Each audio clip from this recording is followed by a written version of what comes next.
starting with the Jews, with David. Actually, David was the first one to decide that it's going to be a political capital, but he already started to do things to make it also holy. His son Solomon built the temple. So once it has the temple inside, it became the most holy city. Afterwards, Christianity started from Judaism. I mean, Jesus was Jew. So of course the importance of Jerusalem was important for the Christians.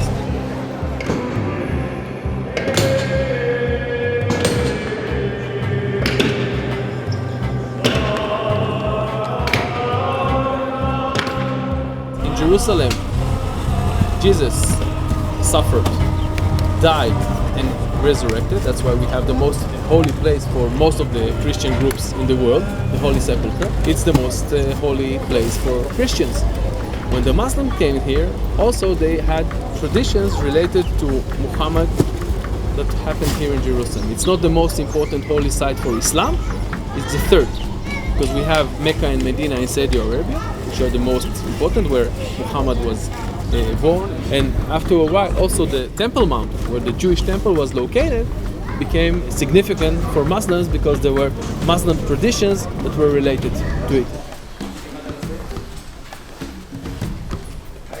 Entering one of the most oldest compounds of in the old city. It's the Armenian. In the Armenian quarter, the Armenian compound, the most important church of the Armenian group. It's called Naxos.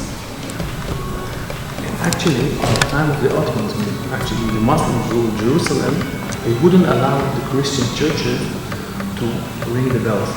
Because the Muslims wanted to keep both Christianity and Judaism in a very, very low state, like to humiliate them. So the way for the Christians to ring the bells, to bring information, to get the people for the church, was by knocking on the wood.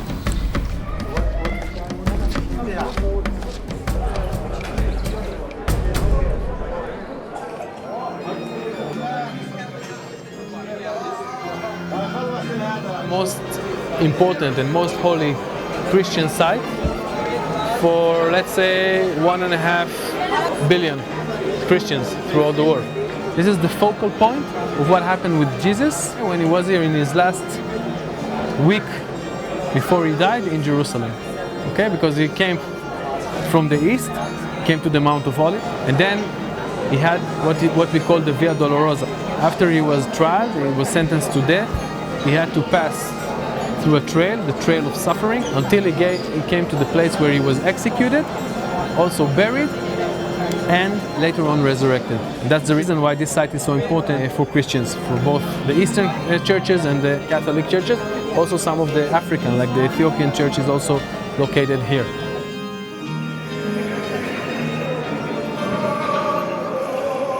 When Jesus came in order to repent for humanity, for all the sins in humanity, he was crucified on a tree, on a wooden cross, and he was exposed to everybody, so everybody could see him.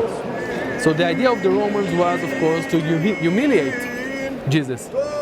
But the outcome of this act was actually to show him all around. And since that moment, the cross, the wooden cross, became the symbol of Christianity and the symbol of the appearance of the Messiah and the idea of the repent.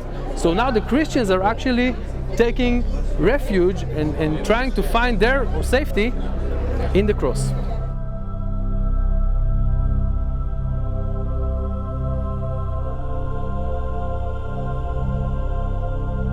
There is the belief that the cross itself was made of an olive tree. That's why we have a monastery in Jerusalem which is called the Monastery of the Cross. It's a Greek Orthodox monastery, very old, also going back to the Middle Ages. And inside they believe that this commemorates the olive grove from which the wood to make the cross was taken. And I think the olive itself symbolizes, again, it's very significant in the history of the land, of the Holy Land. For example, it's very rooted, it's very implanted. Okay, so it signifies the agriculture. In Judaism is one of the 7 species of the Holy Land.